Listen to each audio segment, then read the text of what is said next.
Ya, bab tib, bab perubatan. Kita tengok dalam hadis. Asy-Syaikh Idris Marbawi ada tulis terjemah daripada kitab Sahih Sunan At-Tirmizi. Buka juzuk 14, kita buka tajuk bermesyuarat dengan Tuhan. Dia tulis tajuk. Syekh Marbawi tulis bermesyuarat dengan Tuhan. Apa bermesyuarat dengan Tuhan, tuan-tuan? Salat istikharah. Salat istikharah. Kenapa salat istikharah? Kerana kita ada dua insting.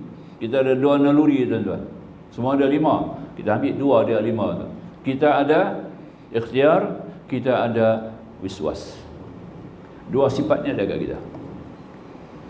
Penting kita nak pakai dua sifat ini untuk menerajui budaya hidup kita sebagai seorang manusia, seorang hamba Allah. Nampak tak?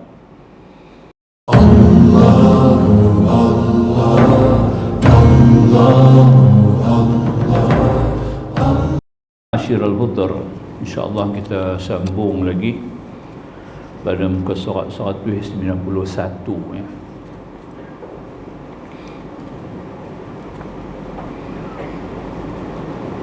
Yang ni pada penggan yang kedua daripada atas kita ambil sikit, kita dah baca dulu ni. Kita ambil balik punca dia nah.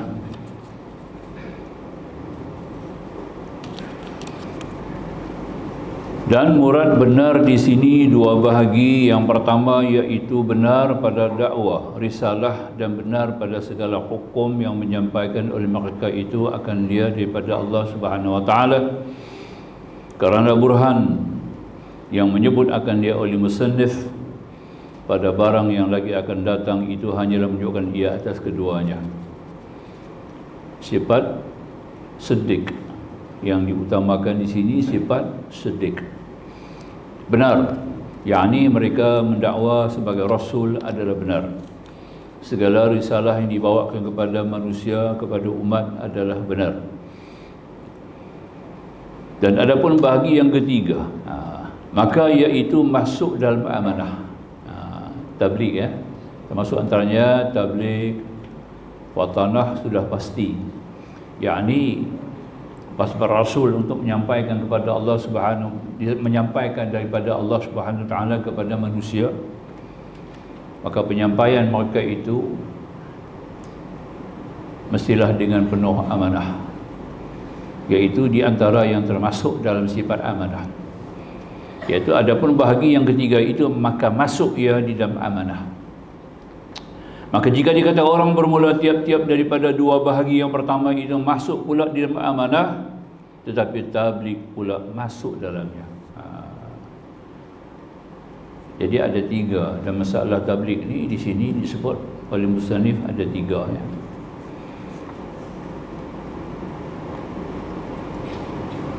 Maka itu dia kata di sini yakni dalam amanah maka tidak berhajat bagi ifradkan dia. Jadi tak payah kita asingkanlah makna sifat tabligh, sifat patanah itu kita sebut satu persatu secara ifrad, maknanya kita ceraikan dia. Wajar hanya kita masukkan amanah bila sebutkan bahawasanya 2 sifat yang penting. Yang pertama siddiq, kedua amanah sudah memadai. Kerana tabligh dan juga patanah itu jelas adanya dalam amanah. Orang yang terima amanah macam kita lah, diberikan amanah untuk menyampaikan sesuatu kepada seorang atau menyampaikan sesuatu perkara ataupun menitipkan suatu perkara, menyimpan suatu perkara, maka itu adalah merupakan amanah bagi kita. Ya, ni hang tolong habaq kat sekian-sekian orang, tolong sampai kepada sekian-sekian sianu, ya. Maka itu artinya kita diberi amanah.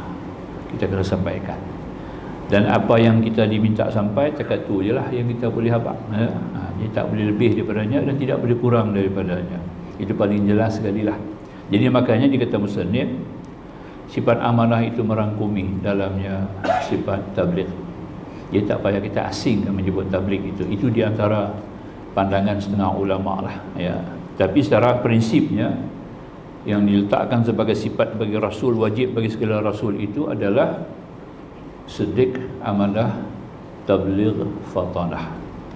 Itu pasti ya. Itu secara umum disebut dalam semua kitab-kitab tauhid yang disusun oleh para ulama kita yang mu'tabar, gitulah ya. Dijawab akan dia dengan bahawasanya telah terdahulu bicara bahawa pada bahaya jahil pada ilmu ini amat besar mudaratnya. Ini tentang sifat fatanah. Para rasul ini mestilah orang yang genius, bijak, ya. Genius, bijak, ya, boleh berhujah, ya. Mereka mampu berhujah, mematahkan hujah dan menjelaskan keadaan yang benar bagi yang dihujahinya itu. Maka di sini perlu kepada kepintaran, cerdik, bijak, ya. Maka itu tak dapat tidak boleh hanya sekadar kita bercakap rambang dengan begitu ringan pada satu perkara, tapi kita kena jelaskan apatah lagi pula perkara yang kita nak sampai itu daripada Allah Subhanahu Wa Taala, daripada kitab Rasulullah SAW kita sendiri, ya, menyampaikan pada Al-Quranul Karim sehingga diturunkan wahyi kepada baginda sebanyak 24,000 kali.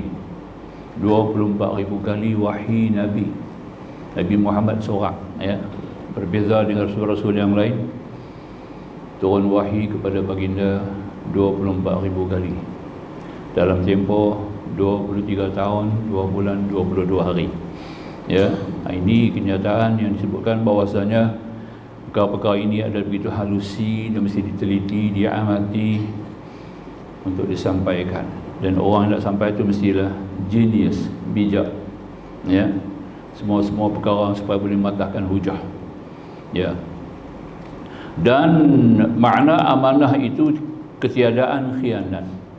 Mereka itu dengan berbuat yang haram atau yang makruh, dan mentafsir akan dia oleh setengah mereka itu dengan bersifat mereka itu dengan melihara Allah Ta'ala akan segala zahir mereka itu dan segala batin mereka itu berpakai yang ditegah daripadanya akan sebagai tegah haram atau makruh, ya. Dan telah berkata oleh setengah mereka itu amanah itu malakah, satu kemampuan yang mereka memang rasul-rasul ini sudah ada suatu kekuatan, kemampuan yang diberi oleh Allah kepada mereka bagi menghalang diri mereka daripada melakukan perkara yang haram, dan sebagai satu kekuatan untuk melaksanakan segala perintah yang wajib. Begitu juga dalam soal menyampaikan kebenaran, ya, semuanya ada merupakan sebagai satu malakah kepada mereka, iaitu satu kemampuan yang sabit pada dirinya yang menegah ia akan tuannya daripada mengerjakan segala yang tegah. Ini kalau kita lihat rasul-rasul ini memang mereka telah diberikan Allah satu kekuatan yang luar biasa. Di sini disebut sebagai malakah, ya. Kekuatan ini dengan sendirinya mereka dapat menjalankan, ya, kewajiban mereka sebagai rasul dan membenarkan yang benar, mematahkan hujah-hujah yang salah, dan serta menegakkan kebenaran, menzahirkan burhan, ya, dan seterusnya disikapkan sebagai asmah, ataupun mereka ini adalah diletakkan sebagai terpelihara daripada segala macam kesalahan dan segala macam kemungkaran, daripada segala macam keburukan, atau tiap-tiap daripada segala kaul itu maka iaitu kembali kepada asmah, ya. Yang dia pelihara, yang mengibaratkan dengan dia oleh setengah mereka itu. Habis hanya rasul seorang je lah, anda tidak seperti mana faham Syiah. Faham Syiah ni imam 12 itu adalah ismah macam rasul juga, ya. 12 imam 12 itu Syiah yang berpegang kepada imam 12 lah, ya. Yang diamalkan di Iran sekarang ni, di mana mereka meletakkan 12 imam keturunan daripada Sayyidina Ali itu, sampai Muhammad Hasan Al-Mahdi yang akhir, bukan Imam Mahdi, Muhammad Hasan Al-Mahdi yang akhir sebagai imam yang ismah, macam Nabi, macam Rasul, tak boleh buat salah, tak salah, ya, tak boleh silap. Tapi ini tidak sebenarnya mengikut akidah Sunnah wal Jamaah atau Asy'ariyah wal Maturidiyah. Hanya Rasulullah, rasul-rasul yang 25 orang itu saja yang diberikan Allah, dan nabi-nabi yang tidak disebut namanya dalam Al-Quran ataupun tidak datang asar menyebutnya, apabila mereka itu sahih nabi, sahih rasul, mereka adalah ismah, terpelihara daripada segala macam keburukan, kesalahan, ya, kerana Allah memelihara mereka, memegang mereka terus. Dan kata musannif, menyampaikan kepada mereka itu akan barang yang disuruh dengan menyampaikan akan dia bagi makhluk. Keluar dengan katanya barang yang disuruh dengan menyampaikan itu daripada barang yang disuruh akan mereka itu, dengan menyembunyikan dia daripada makhluk dan daripada barang yang diberi pilih mereka itu padanya. Jadi ada tiga lah Rasul-Rasul ni, dan ini bab tabligh ni yang kita baca ni, tabligh, sifat menyampaikan, ya. Iaitu para di mana kata musannif, sepakatlah para ulama tauhid mengikut Asy'ariyah Maturidiyah bahawa Rasul-Rasul ni dia menyampaikan perkara yang wajib disampaikan. Itu bila Allah perintah mereka sampaikan yang wajib tu, mereka tidak boleh menyembunyi ataupun mengubah suai dan sebagainya. Dia kena sampai yang wajib itu dengan sepenuhnya seperti yang diperintahkan oleh Allah. Yang kedua, dia boleh pilih patut sampai ke tidak, ya, kena sampai ke tidak. Ya, ini atas kepada itulah yang dikatakan Rasul ni mesti yang bijak. Dia mesti bijak, ya, patut nak sampai ke tidak. Jadi ada yang kena sampai, dia sampaikan. Ada yang tak payah sampai, tak payah sampai. Tapi itu kata ulama, kewajiban mereka itu tepat. Pilihan mereka juga ada tepat, ya, kerana ditutup dengan ayat yang akhir turun di dalam Maidah, al-yawma akmaltu lakum dinakum wa atmamtu 'alaikum ni'mati wa raditu lakum al-islam dinan. Ayat ini telah memberikan sebagai suatu conclusion, suatu natijah yang pasti bahawa para rasul ini telah menyampaikan segala dakwah yang diperintahkan sampaikan, dan segala perintah yang diperintah oleh Allah, tidak ada suatu pun yang ketinggalan atau tercicir atau terlupa macam kata Syiah, ya. Jadi maknanya Rasul dia sampai. Jadi walaupun ada bab yang kedua yang kita baca tadi, tabligh, ini maknanya dia boleh pilih dia nak sampai ke tidak, apa yang dilakukan di tempat. Kalau dia tak sampai pun tepat, dia sampai pun tepat. Dia tak sampai pun betul, dia sampai pun betul. Ya, itu artinya Allah yang membimbing mereka langsung, ya, dalam membuat pilihan yang kedua. Yang ketiga, menyembunyikan, dia tak boleh sampai. Ada perkara yang Rasul-Rasul ni tak boleh sampai kepada umat, kepada manusia. Ditegah, ya. Ini pun dimaklum bahawa para rasul ini juga dibimbing oleh Allah. Ada perkara yang mereka tak boleh sampai. Itu bukan artinya kekurangan dalam agama. Menyempurnakan hukuk agama itu sendiri. Maka itulah artinya yang dimaksudkan di sini. Maka tidak wajib atas mereka itu menyampaikan akan tiap-tiap daripada keduanya, tetapi wajib atas mereka itu menyembunyikan barang yang disuruh akan mereka itu dengan menyembunyikan dia. Dan tiada wajib atas mereka itu suatu daripada barang yang disuruh pilih akan mereka itu padanya. Maka bermula segala bahagi itu tiga perkara. Pertama, ini kita baca tadi lah, barang disuruh akan mereka itu dengan menyampaikan dia. Pertama. Kedua, barang disuruh akan mereka itu dengan menyembunyikan dia. Ketiga, barang disuruh pilih akan mereka itu padanya, dan hanya sahaja tiada menyebut oleh musannif akan wajib menyembunyikan akan barang yang disuruh akan mereka itu dengan menyembunyikan dia, kerana bahasanya masuk ia dia amanah. Ini maksud amanah ni. Jadi apa yang kita baca tiga perkara ni yang ada pada Rasul dalam soal tugas yang berkaitan dengan tabligh tadi, itu adalah amanah. Amanah, sampaikan apa yang disuruh sampai. Amanah, jangan menyampaikan apa yang ditegah oleh Allah, tidak boleh menyampaikan. Amanah, pilih yang mana patut, yang mana wajar, ya, mengikut kepintaran, kecerdasan, ismah mereka sendiri. Itu kelebihan yang diberikan oleh Allah kepada Rasul ni, ya. Jadi maka tu nak jadi Rasul ni kena ada sifat-sifat macam ni lah. Ada orang pilih Mirza Ghulam Ahmad Qadiani, ya, darjah 6 pun tak pas segala orang putih, ya. Standard 6 pun tak pas. Mirza Ghulam Ahmad Qadiani tak cerdik, dipangkat jadi Rasul pula, ya. Ada orang ikut dia, ramai yang ikut, ya. Ramai pula yang cerdik pandai ikut dia, ya. Pensyarah pun ada yang ikut dia, ya. Heran tu semua. Kerana mereka tak mengaji sebab kita sebut sekarang ni lah, ya, tidak mengenal Rasul secara jelas, mengikut kaedah-kaedah, mengikut metodologi Islam yang sebenar. Mereka tidak berasaskan metodologi Islam yang sebenar. Jadilah mereka kita dapat mengenal Rasul itu dengan sebenar, ya. Maka itu perlu kita mengenal para Rasul, khususan baginda besar Nabi kita Muhammad sallallahu alaihi wasallam. Lebih-lebih lagi lah.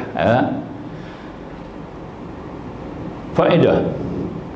Bermula sekalian Rasul itu wajib bersifat berkait itu dengan yang lain daripada yang tiga ini pada sekalian sifat kamalat. Ada lagi bukan tempat sifat saja Rasul ni banyak lagi sifat-sifat lain yang kita tidak perlu kemukakan di sinilah.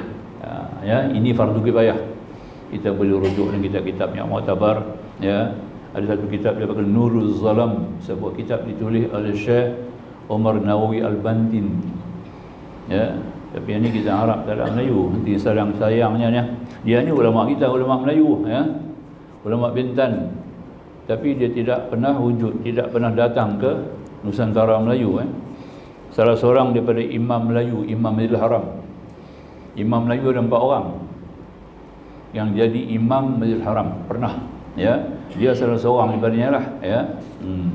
Itu Syekh Nawawi ini dia tulis kitab Nurul Zalam. Kitab tu dalam tu tuan-tuan kalau boleh dapat kitab tu baca, adalah disebut tentang kelebihan-kelebihan baginda besar Nabi SAW. InsyaAllah kalau kesempatan saya baca sikit nanti, ya, untuk kita lahirkan kelebihan besar Rasulullah ni lebih daripada Rasul yang lain, ya. Syaukani menyebut bahawa baginda Nabi SAW punya 1000 khususiyah. 1000. Rasulullah ada 1000 khususiyah yang tidak ada kepada Rasul-Rasul yang lain. Itu kelebihan baginda Nabi yang dapat dikesan daripada hadis-hadis, ya. Baik, jadi makanya Syekh Nawawi Al-Bantini seorang ulama yang telah disemadikan di Kekuburan Ma'ala dah 200 tahun ke 300 tahun lah. Baru ketika Raja Salman ni dilantik, dia orang nak buat satu pembersihan di Ma'ala, terjumpa lah kubur dia duduk macam tu, ya. Kain kapan dia semacam tu, macam baru simpan tu, nah. Wasiatnya dia dah kembali kepada Allah hampir 300 tahun yang sudah. Kitab Munjid, Munjid bahasa Arab, dia ada kamus Munjid. Dalam Munjid kamus tu ada 2 orang Melayu yang sebut dalam kamus tu. Kamus Munjid. Nama dia seorang dengan Soekarno. Presiden Soekarno yang sebut dalam tu. Dan kamus Munjid. Buka kamus Munjid tengok, 2 Melayu ada tu. Buka, pertama Syekh Nawawi Al-Bantin, kedua Soekarno. Masya-Allah. Sajalah kita kaitkan sikit, ya. Baik. Jadi makanya Rasul-Rasul ni punya sifat yang banyak, lebih daripada itu, ya, di mana mereka mesti dah punya semua sifat-sifat kamalat. Disebut oleh musannif sifat kamalat ni. Sempurna. Perkara yang mustahil bagi para rasul. Apa yang mustahil? Kemudian menyebut oleh musannif akan yang mustahil atas mereka itu, katanya wa yastahilu fi haqqihim alaihim assalatu wassalamu adaddu hadhihi sifati wa hiya al-kadhibu wal khiyanatu bi fi'li syai'in mimma nuhu anhu naha tahrimin aw karahatin aw kitmanu syai'in mimma umiru bi tablighihi lil khalq. Ini kata musannif Syekh Sanusi. Dia kata apa? Dan mustahil pada hak mereka itu alaihi wassalatu wassalam segala lawan bagi segala sifat yang 3. Siddiq, amanah, tabligh. Patanah tak sebut. 3. Ya, maknanya mustahil mereka itu bersifat dengan segala sifat lawan, ya. Iaitu pertama dusta, lawan siddiq. Ini tidak ada dusta langsung, ya, tidak ada. Dan yang kedua khianat, dengan berbuat sesuatu daripada barang yang ditegah akan mereka itu daripadanya akan sebagai tegah haram atau tegah makruh. Makruh punya benda apa ni tak buat, ya. Kalau berlaku pun darurat, bukan makruh tu di hudud makruh. Nabi pernah juga makan, pernah juga kencing diri, ya, tapi bukan sengaja nak diri, darurat, ya. Tempat yang dia nak qada hajat tu, dia nak Sungai kecil itu tak bersih tempat tu. Dia tak boleh duduk. Kalau duduk kotor lah, kena lah habis ya.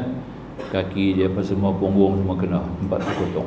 Jadi Rasulullah terpaksa cari satu tempat yang agak boleh menampung air kencing, dia kencing. Itu pun sahabat tak jumpa air kencing dia. Tak ada air kencing.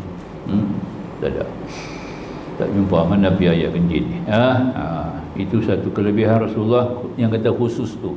Satu khususiah baginda Nabi walaupun dia qadha hajat macam kita, sungai kecil, sungai besar tapi tak nampak benda, tak ada, tak wujud. Tak ada bekas bertempat. Ya, Salman Al-Farisi tanya sendiri kepada Nabi. Ya. Dia kata Allah telankan dengan bumi ya. Telankan dengan bumi sekali, tak masuk. Maknanya tak zahirkan kepada manusia untuk melihat. Ya, aib itu kira sebagai satu aib Allah nak jaga, itu masuk dalam ismah tu, masuk dalam ismah juga. Jadi maka itu Rasulullah kelas. Jadi jelas lagi nanya disebut oleh Nawawi Al-Bantin dalam Nurul Zalam, tidak ada najis kepada Nabi. Nabi Muhammad tidak ada najis. Kerana dia bukan daripada alam nyata macam kita. Dia bukan daripada bumi yang kasar. Itu kelebihan-kelebihan yang ditulis oleh ulama-ulama besar kita lah ya, di mana dia lebih arif, lebih faham, lebih mengenali. Ya, baik. Jadi makanya kata musannif,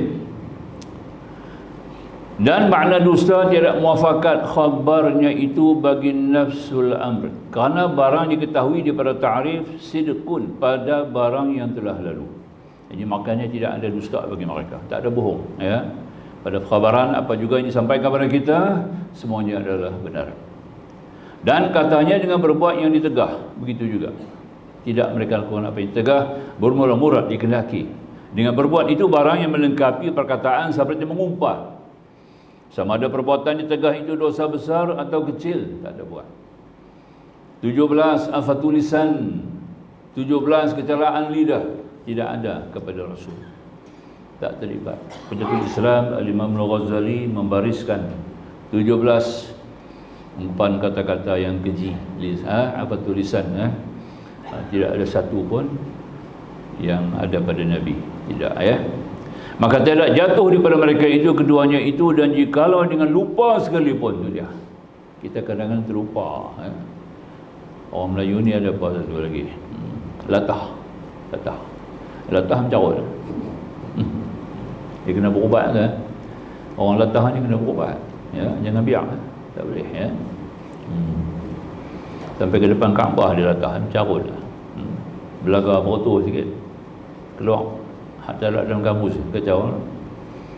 Maka tidak jatuh daripada itu keduanya itu, dan jikalau dengan lupa sekalipun dahulu daripada bangkitnya, dan kemudian daripadanya tiada dikatakan barang yang ada ia lupa atau dahulu daripada bangkitnya tiada ia maksiat ya.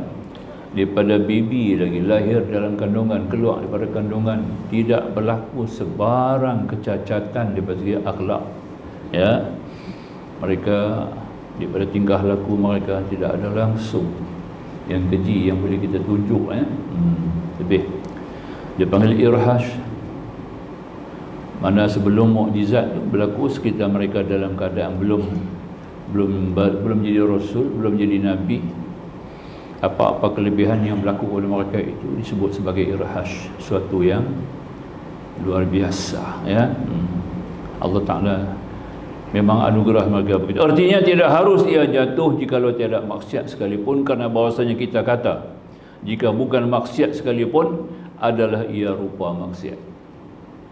Nampak ya? Maka itu diantaranya digubal balik para alim ulama tentang Nabi Adam AS, nenek kita. Apakah beliau baginda keluar daripada syurga itu merupakan suatu kesalahan maksiat ya, yang umpamakan macam kita? Tak ya. Dia maksiat taat nama dia. Maksiat tu kena tambah sikit. Maksiat taat. Syekh Muhyiddin Ibn Arabi menyebut, dia kata kesilapan kesalahan Adam itu merupakan suatu anugerah rahmat bagi seluruh keturunan Nabi Adam itu sendiri. Kita lah. Pelik bunyi kan? Itunya kata-kata Muhyiddin Al-Arabi, kalau akulah di tempat Nabi Adam tu, kiranya kalau aku tempat Nabi Adam tu, aku tebang pokok-pokok, bukan makan buah ya. Aku tebang pokok-pokok sekali ya. Tegah Allah tu bukanlah tegah yang haram, bukanlah tegah yang membawa kepada dosa lah ya. Tegah itu membawa kepada ketaatan, maksiat, taat. Macam kita mengaji tajwid kan, kita ada idgham, izhar, idgham, izhar, bunyan, dunya. Tak, kita nak baca dunya, lingkup makna dia habis. Kalau kita idgham kan, walaupun dia punya huruf tu bertemu nun dengan dia kan, idgham ma'al ghunnah, dui, tapi kita baca dengan dunya, bunya, qinwan, sinwan. Apa? Tak lari makna Kalau kita idgham lari makna itu dia panggil apa? Idgham izhar. Macam tu lah. Maksiat, taat. Kena lakukan satu perkara, rupanya maksiat, tapi sebenarnya dia adalah ketaatan. Inilah dialog antara Nabi Musa dengan Nabi Adam AS. Pernah Nabi Musa bertanya kepada Nabi Adam AS ini. Kata Nabi Adam, ini semuanya adalah merupakan satu ketaatan yang aku nak lakukan. Makan buah tu pun dah jadi ketaatan, kerana nak bawa kepada ketaatan. Kalau aku tak makan buah, kamu pun tak ada, kamu pun tak wujud, tak lahir. Itu kata tadi ni, makannya buah, tu ada makannya buah tadi ni, wujudnya manusia paling agung seluruh alam, Nabi kita Muhammad sallallahu alaihi wasallam. Tak kan? Itu yang kita Muhyiddin tu, aku tebang pokok, dah keluar lagi 1000 lagu Muhammad. Tapi itu hanya sebagai suatu andaian lah yang dia buat tentang kelebihan baginda besar Nabi SAW. Faham ya? Baik. Dan katanya lagi, apa yang disebut oleh musannif, ya,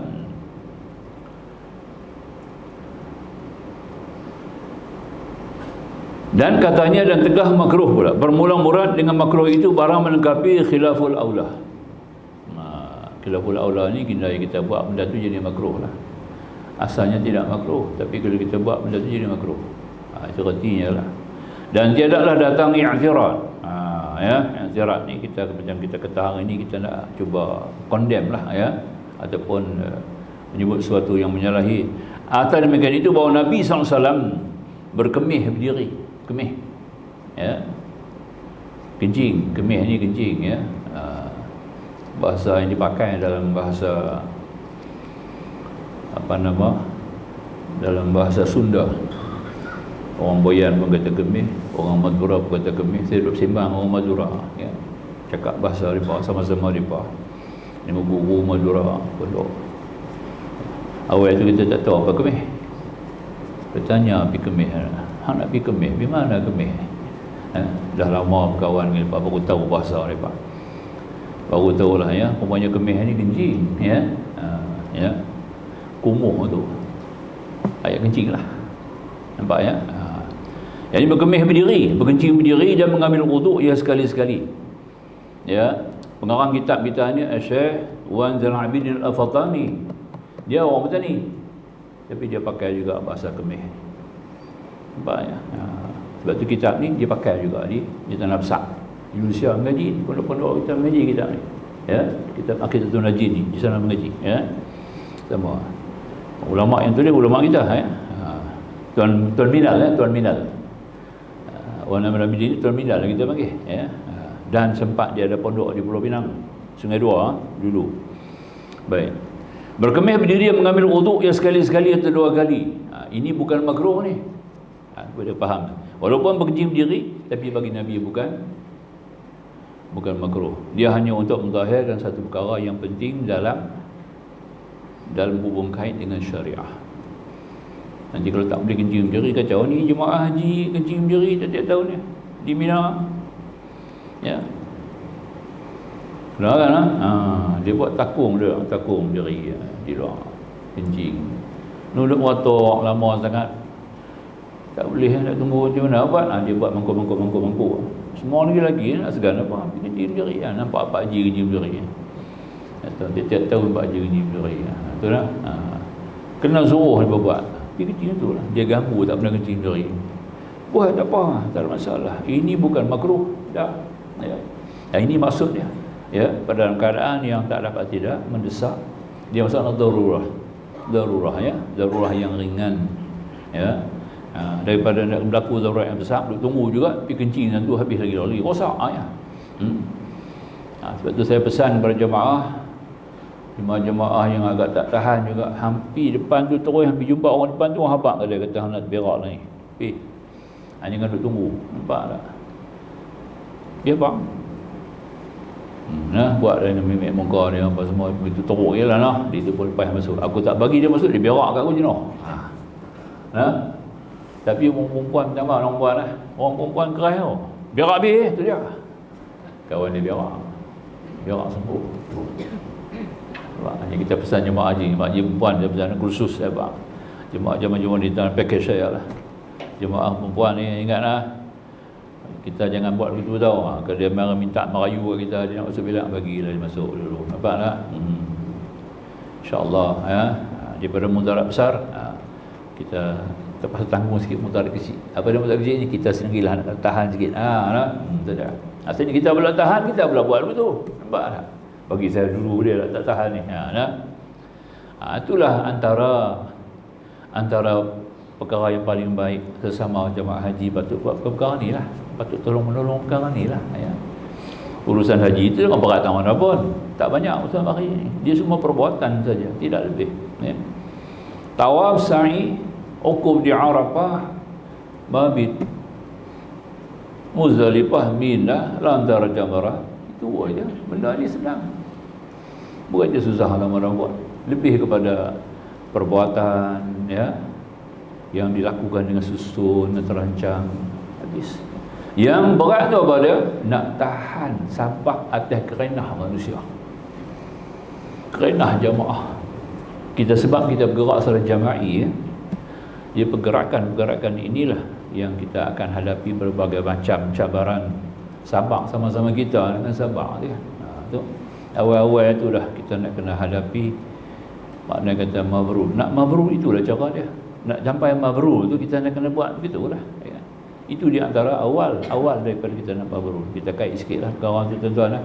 Ni musim haji dekat ni ya. Tak 2 minggu lagi kita nak haji ya. InsyaAllah. Baik. Jadi makanya dia kata tadi ini, walaupun berkemih berdiri mengambil wuduk yang sekali sekala atau 2 kali, kerana bahasanya yang membayankan, nampak tak? Membayankan, menerangkan. Rasul-rasul ni daripada ilmu bayan penting. Al-Quran sebut Ar-Rahman 'allamal Quran khalaqal insana 'allamahul bayan. Tu Nabi Adam tu. Dalam ayat ni. Yang mengajar dia tu Adam tu. Awal-awal Rasul Nabi yang pertama Nabi Adam, Allah hantar. Semua Rasul-Rasul ada ilmu bayan siap.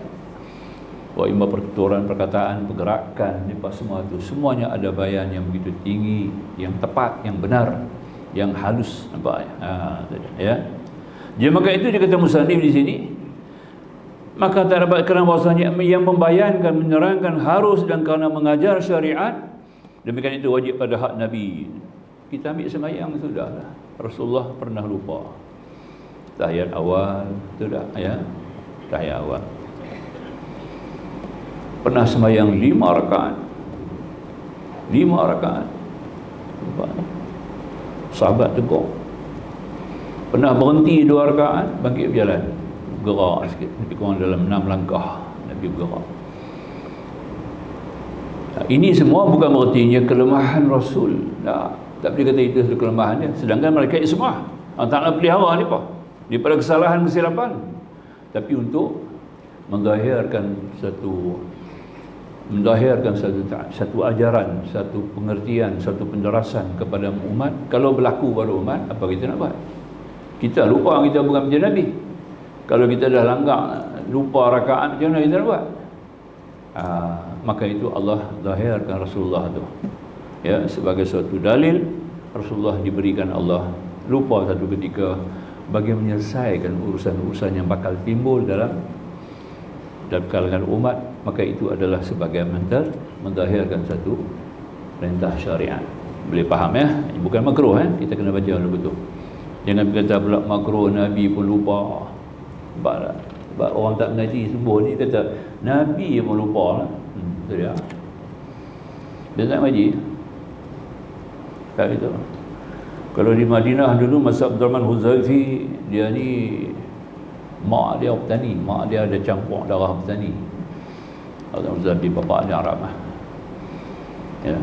Dia kalau jadi imam subuh hari Jumaat ni, yang dibawa Alif Lam Mim Sajadah di Madinah. Ya, silakan muazzin dengan segala hormat mengumandangkan azan, silakan.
La ilaha illallah Jalalika Allah Sayyidina Muhammadan al-fadila wa syarafa wa darajat al-'atara fi fadlika hamd syakra warhamwana hamdalillah wa salatan wa salaman ala habibina Sayyidina Rasulillah wa alihi wa sahbihi man sallallahu alaihi. Jadi kita masuk tadi maka diketahui sama tengah penggan bawah sama tengah.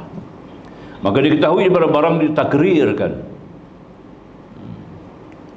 bahwasanya tiada jatuh daripada mereka itu alaihimus salatu wassalam oleh yang diharamkan, dan tiada jatuh yang makruh. Tak ada hukum haram.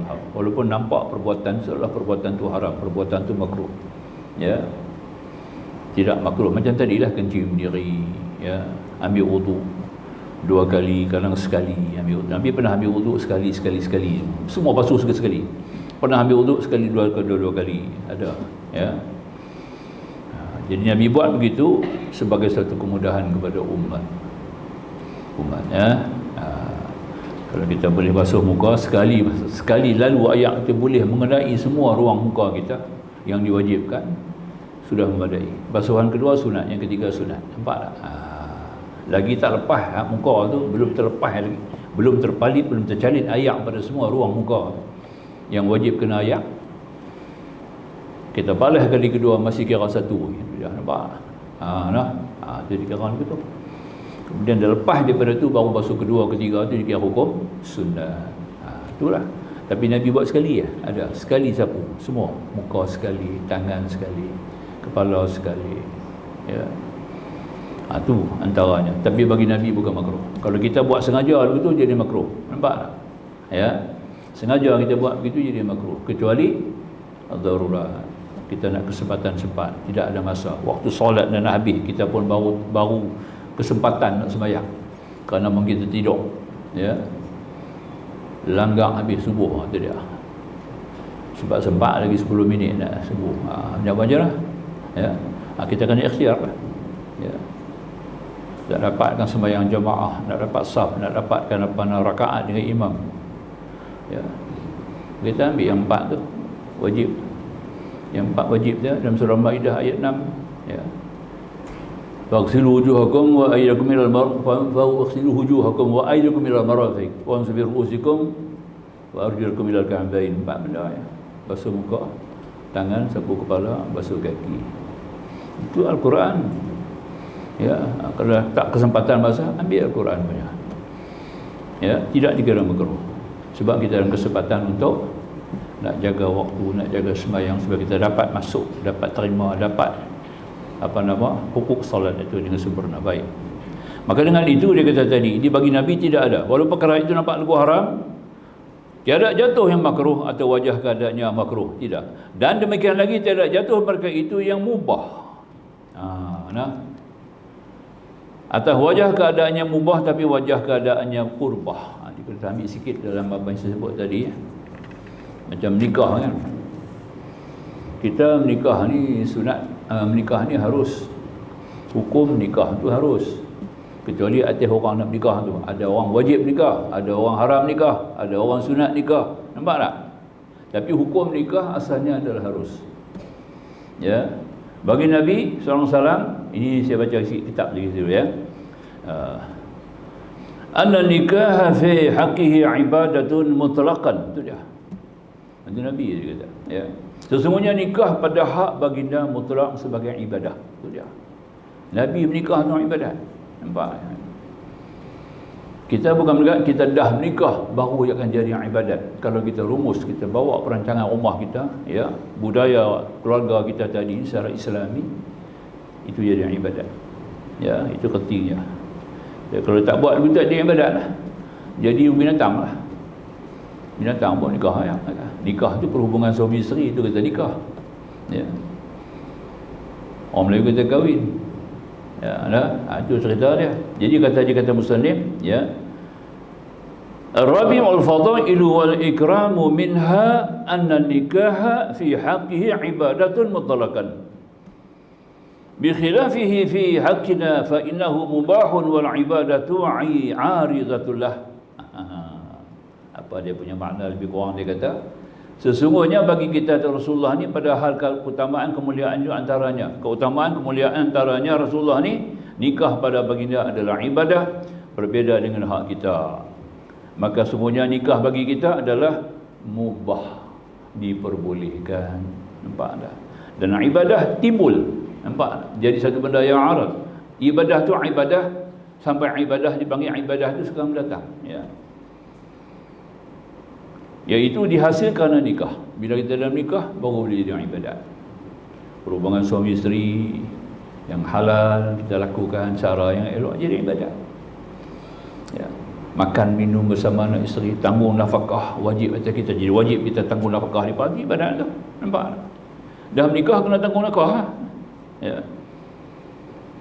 Dengan Nabi dia sebut tadi ni ya, apabila seorang suami tadi ini meremehkan isteri dia sebut tadi kan. Apabila seorang suami meremehkan isteri dia, biar lebih kurang, tak didik, tak pimpin, tak bimbing, tak jaga keselamatan dia, ya, habis dia kata 3 suku hilang kemanisan hidup. Tak ada kemanisan hidup, tak ada. Bila kemanisan hidup tak ada, manisan lain pun hilang. Nampak? Kemanisan lain pun hilang. Nampak? Pencetus revolusi Perancis Napoleon Bonaparte, dia nak keluar peperangan lah, dia kalah di Waterloo kan, ya. Pasal dia nak keluar tu, dia bertengkar dengan isteri dia sikit. Pasal isteri dia tuntut ada satu hak, dia tak bagi ke isteri dia. Ada perkara isteri dia minta kat dia, dia tak bagi. Nampak? Maka isteri tu marah dia, tuntut balik. Pasal nak keluar perang, dia pun keluar, jumpa jeneral dia, kata hari ni kita akan menanggung kekalahan. Dia habaq terus. Nampak? Ya. Dia kita akan tanggung kekalahan. Betul, kalah di Waterloo, jatuh. Tapi dia ni Islam, nama dia Muhammad Bonaparte. Dia sambut Maulid Nabi. Yang tulis buku ni orang putih tu, bukan orang Melayu tulis, ya. David M. Lincoln nama buku. Saya baca habis buku tu. Ya. Dalam tulis-tulis dia study pasal Nabi Muhammad. Nampak? Hanya dengan kerana dia pergi belajar ilmu palmistry, tengok tapak tangan. Palmistry, tengok tapak tangan. Dia baca tu pasal dia tertarik dalam satu ayat dalam Quran tentang Nabi Musa. Bagaimana Nabi Musa masukkan tangan kanan bawah ketiak bila berhadapan dengan Firaun. Bila Firaun bangun diri bersama dengan dia punya tuk nujum dia, keluarkan tangan kamu. Allah keluar tangan dia. Nampak? Dia keluar cahaya, bukan sopak, keluar cahaya. Dapat tengok orang-orang ni. Rupanya semua ni ada cerita kita ni. Sampai tahu bila nak mati dalam ni. Ni. Al-Imam Syafi'i tulis kitab ke? Dia tulis kitab. Ni pasal palmistry. Kemudian dia batal, dia test tengok satu sahabat dia. Dia habaq sahabat tu bila nak mati, jam mana, waktu bila tu dia.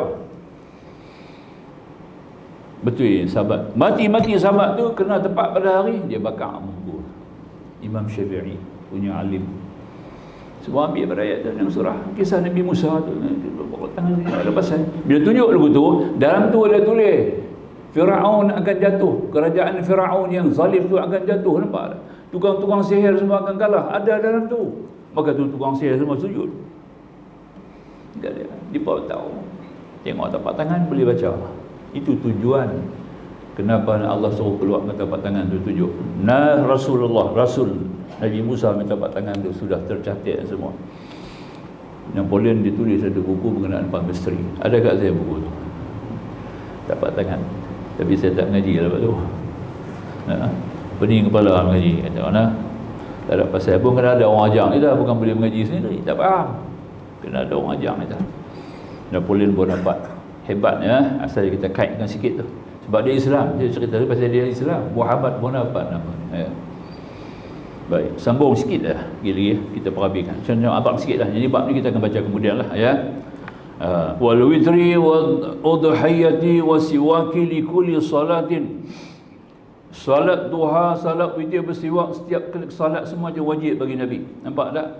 Al wajibatu minha wujubu duha wal witri wa duhiyati wasiwaki li kulli salatin. Keseimbangan Rasulullah ni wajib bagi baginda, iaitu sembahyang sunat duha, sembahyang sunat witir, bersiwak.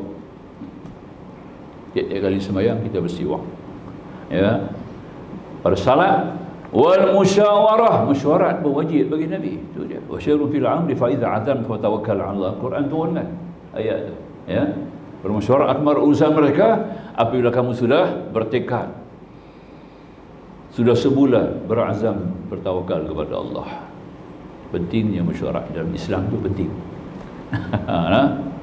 Musyawarah tu penting dalam Islam. Kita pun ada mesyuarat dengan Allah. Ada tak mesyuarat dengan Allah? Kita tengok dalam Bahrul Mazi juzuk 14.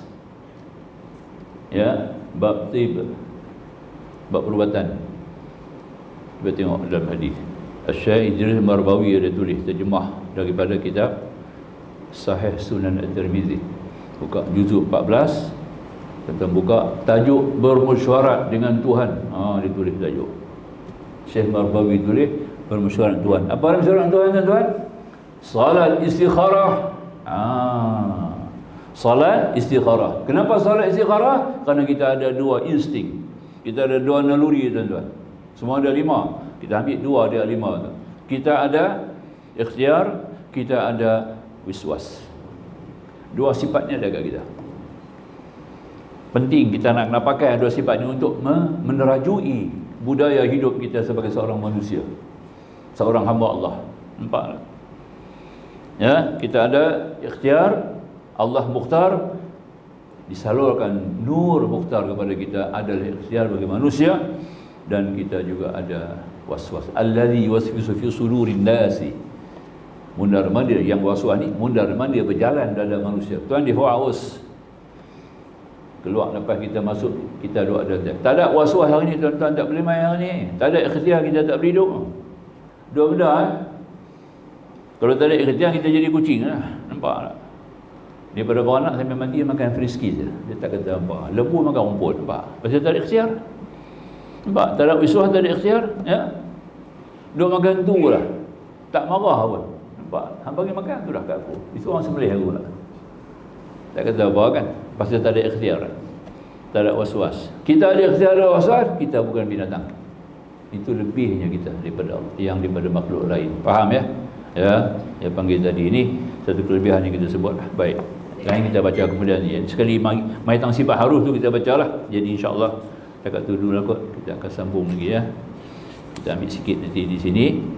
Sampai maka bermula segala perbuatan mereka beredaran yang ada antara wajib dan sunat, maka hanyalah betapa tiada seperti mereka itu semuanya muafakat mereka itu bagi setengah mereka yang dan daripada awliya-nya. Itu dia. Jadi apa juga perjalanan rasul-rasul ni, tidak ada harus, perjalanan harus tidak ada bagi mereka, tapi mereka ada sifat harus. Harus ni macam kita, bukan kita.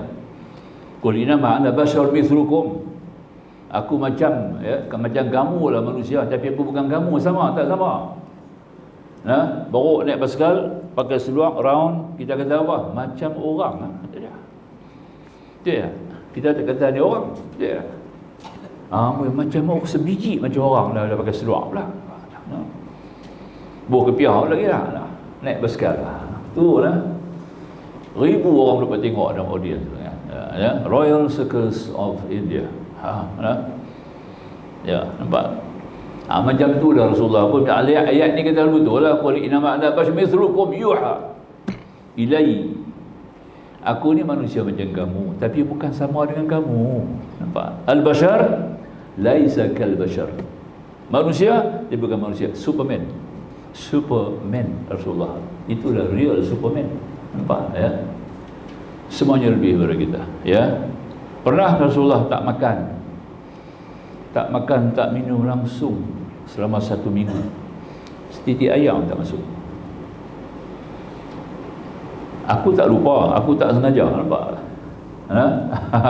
Tidak lah. Kerana dia berada dalam satu condition ketika itu, dia begitu asyik makhsyuk dengan keindahan sifat jamal Allah. Nampak? Terbawa-bawa sifat jamal tu dalam tasawuf, kita boleh jumpa dalam bab ni, ya. Cara ni 1 minggu Nabi tak makan tak minum, asyik masyuk. Sama Nabi Musa AS, wa kalam Allah Musa taklima, ya. 40 malam di Jabal Tursina Saint Catherine, tak makan tak minum, ya. Berkata-kata Allah akan Nabi Musa dengan perkataan yang sempurna. Sempurna ni maknanya tidak ada huruf, tidak ada suara. Nampak tak, ya? Tidak ada hentian, dianggar-anggar, dia kata tadi, ya. Lebih kurang dia kata tadi ini menempati, kalau kita ukur kalimah tu, ya, 140,000 kalimah. Kalau nak ambil masa nak bercakap, kalau kita bercakap biasa dengan antara Nabi Allah Musa, Allah Ta'ala berkata Nabi Musa tu mengikut Syekh Nawawi Al-Banti tadi 140,000 kalimah. Larat tak bercakap? Tak larat. Saya pun tak bercakap sikit pun. Berapa kalimah cakap malam ni, tak larat.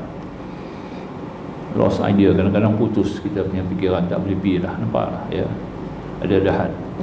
Dan mengikut dalam psikologi, dia kata 1 jam 10 minit boleh masuk kepala kita, betul tak?